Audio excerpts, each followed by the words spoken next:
Hello. Everybody enjoy the holidays? I know I did. I was watching a documentary on television the other night. It's called the Corporation. I think it was written, it was done in 2003, written by Achber and Abbott, and there's maybe an introduction by Noam Chomsky. I didn't get to see it all, but I saw enough. It's a couple hours long, I think. It talks in quite a bit of detail about the psychopaths, sociopaths, being hired by Canadian and American businesses to get the job done. And it goes into personalities, and they had graphs, and showed pies, how scientists do it, I guess, how these guys do this, and this percentage, and this amount of people, and what their goals are, and they have no remorse for what they're doing to people. Sweatshops,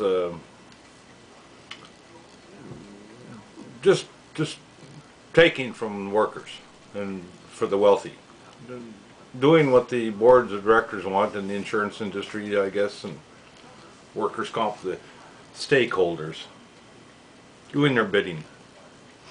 Chamber of Commerce. Here we got guys like the Saskatoon Chamber of Commerce, guys like Kent Smith Windsor. He looks like Friar Tuck. Then there's this Braun. She's the head of the, or was the president or the chairman or something of the small business. Doing what they can to get people to work for them to make them rich. And to hell with them if something should happen to them. You know, again, the lack of training, the poor faith, bad faith laws, and and another worker was killed in Saskatoon here a couple of weeks back. Fell off a building and landed on top of another worker, and he's in pretty bad shape. Broke his back, and so far they say he's being treated well. Well, we'll see. The future will tell.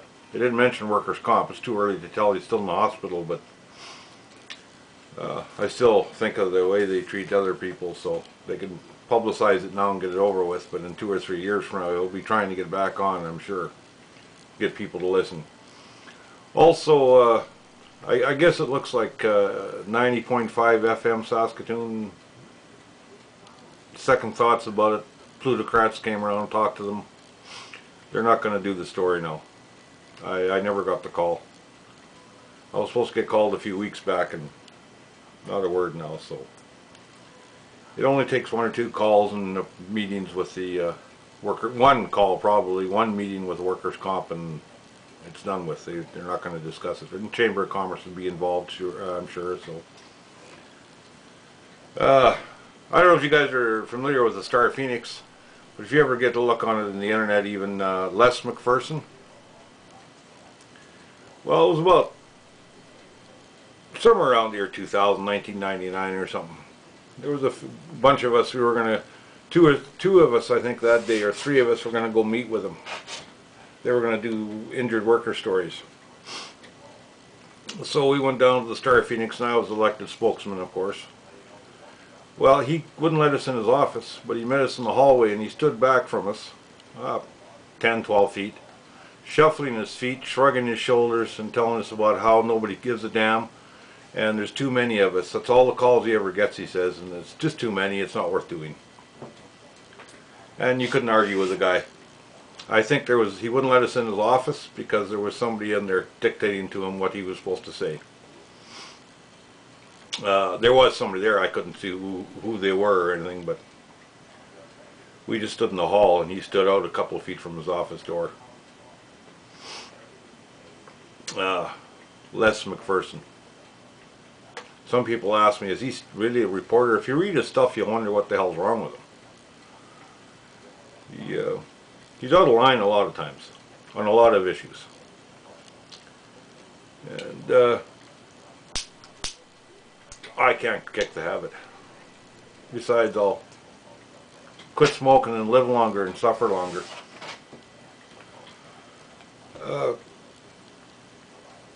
More talk lately about the gun laws.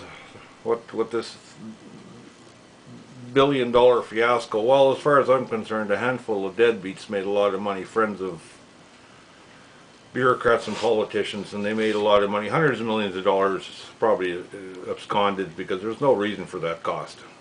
But at any rate, the old story, criminals don't register their guns.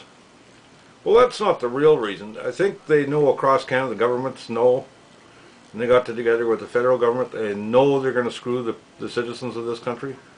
Get their guns away from them. That's what that amounts to. Get their guns away from them.